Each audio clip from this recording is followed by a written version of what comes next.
ZNS Total Sports is brought to you by Fourth Terrace Diagnostic Center. Welcome to sports, everybody. Team Bahamas closing out play today at the Under-17 Girls Central Basket Tournament in Puerto Rico. Playing Costa Rica in the fifth-place game, the 2-4-2 getting out to a slow start, falling behind 24-9 after the first quarter. That deficit increased to 20 at the half, the Bahamas trailing 42-22. The start of the second half, pretty similar to the end of the first, the 2-4-2 ending the quarter down 62-35, and the Bahamas, they would outscore Costa Rica in the fourth, but it was too little too late. Costa Rica wins this one 73-50. Michelle Butler and Antonisia Moultrie both with 12 points for Team Bahamas, who will be coming home with a sixth-place finish. The brackets have been released for the Bad Boy Mowers Battle for Atlanta's Men's College Basketball Tournament, November 27th through the 29th. Michigan will take on Iowa State in the opener. That's followed by North Carolina and Alabama. Gonzaga in the other half, they open against Southern Miss. The final opening round matchup, that will pit Seton Hall up against Oregon. This year's field boasting more than 30 Final Four appearances and 8 national champions. From the WNBA, Jonquel Jones and the Connecticut Sun trying to snap their season-high 4-game losing streak in Atlanta yesterday against the Dream. It was an early tip, 11 a.m., and the Sun started slow, going down by double digits. They were able to get back in the game, even took the lead in both the third and fourth quarters, but down the stretch, it was too much Dream. Sun now on its first 5-game skid in the past 3 years. They lose 78-75. Jonquel 11 points, 9 rebounds, and 4 block shots in 29 minutes. The Sun return home tomorrow to take on the Phoenix Mercury. For the second consecutive year, the Asbury Eagles have won the River States Conference Male Athlete of the Year award. This time around, it's Bahamian junior in the men's tennis program, Joshua Turnquist. He led the voting of all athletic directors in the league after being named an NAIA All-American and being ranked 16th by the Intercollegiate Tennis Association. Turnquist is a 3-time All-American who led Asbury back to the NAIA National Tournament for the third year in a row, while capturing a third consecutive conference title as the Conference Tennis Player of the Year for the third straight time. He's dominated conference play his entire career. This season no different as he went undefeated. Overall, Turnquist boasting a record of 15-2 in singles, 13-4 in doubles. His career record 50-5 in singles. Turnquist finishing the year with 2 victories in the national tournament, despite his team falling in the first round.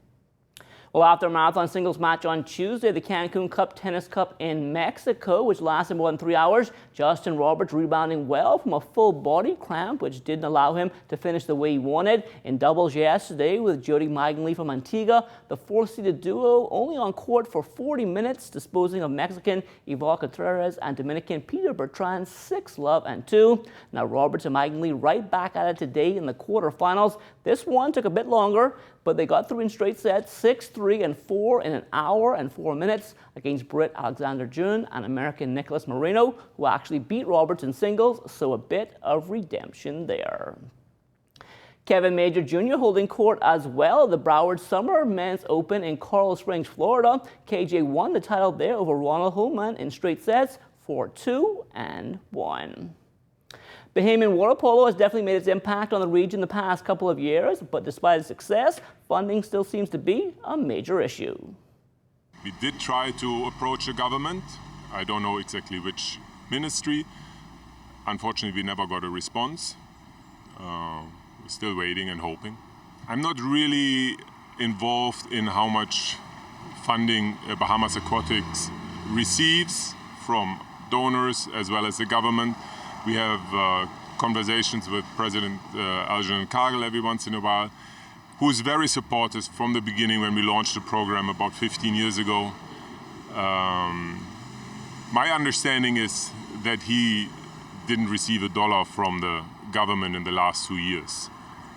Even we had that regional success with water polo.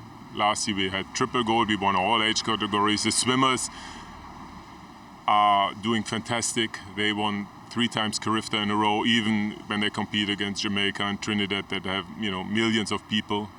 And last time we counted, I think we were like 350, 360,000 people. Now, despite their financial situation, the Bahamian water polo team is still pushing forward with its biggest test coming in August at the Pan Am Youth Championships in Trinidad. It's the biggest tournament so far. So Pan Am is all of the continental states, North and South America. And if we are able to qualify, I think, under the first 6, we will go to the World Championships. And that is our ultimate goal.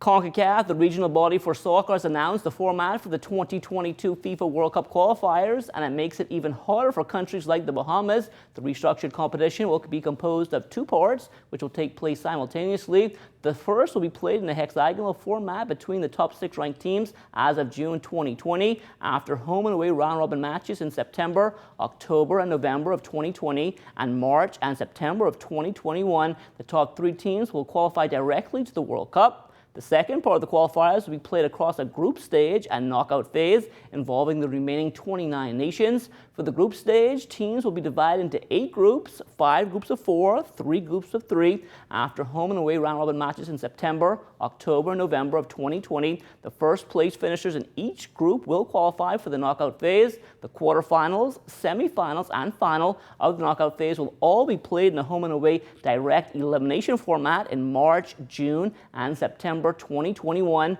The winner of the knockout phase will face the 4th place finisher of the hexagonal group in a home and away series in October 2021. That will determine the CONCACAF representative for the Intercontinental Playoff. One of the country's top female throwers heading to a new school. Bahamian national record holder in the discus, Serena Brown, transferring to the University of Iowa after being previously enrolled at Texas A&M. In a statement from the school's social media page, they welcome Serena to Hawkeyes Nation. She is expected to add depth to Iowa's throwing program. Her personal best, 198 feet 1 inch. Serena's success, physical size, and competitive spirit is also being looked at to elevate the Hawkeyes program to new heights. From the minor league baseball diamond yesterday, Warren Saunders, 3 for 4, stole his first base of the year in the Gulf Coast League. The Mets lost to the Cardinals 2-1. Keith Moss, 2 for 5, an RBI in the Arizona League. The Rangers roughing up the Dodgers 16-5. James Roll, 2 for 4 in the Dominican League for the Orioles in their 5-1 loss to the Rockies. Deshaun Knowles, 1 for 4 as Orem lost to Missoula 7-1. Chavez Young also 1 for 4, stealing his 13th base of the season. Dunedin got by Tampa 10-8. As for Shad Monroe, he was 0 for 4 runs scored in Daytona's 7-6 loss to Fort Myers. The University of the Bahamas Mingos and Johnson Lady Truckers in a slugfest on Tuesday night in the Province Softball Association. Mingos come away with the win 22-14. League play back on the diamond again tonight. The Ministry of Youth, Sports and Culture doing its part to ensure that while kids are out of school this summer, they learn a very important life skill, and it's all through its swimming program at the Betty Kelly Kenning National Aquatic Center. We have 187 kids registered currently, and with that we have just shy of 70 instructors. Our kids are either afraid of the water, just learning to swim, can swim, or think they can swim. So we start at 9, we go till 1. Our kids are on break currently. Our break is 10:30 to 11:30, which when they have their lunchtime. And during that time we've also got some small inner-city groups coming in, and they're learning to swim as well. That will do it for sports. The Bahamas Tonight comes back after the break.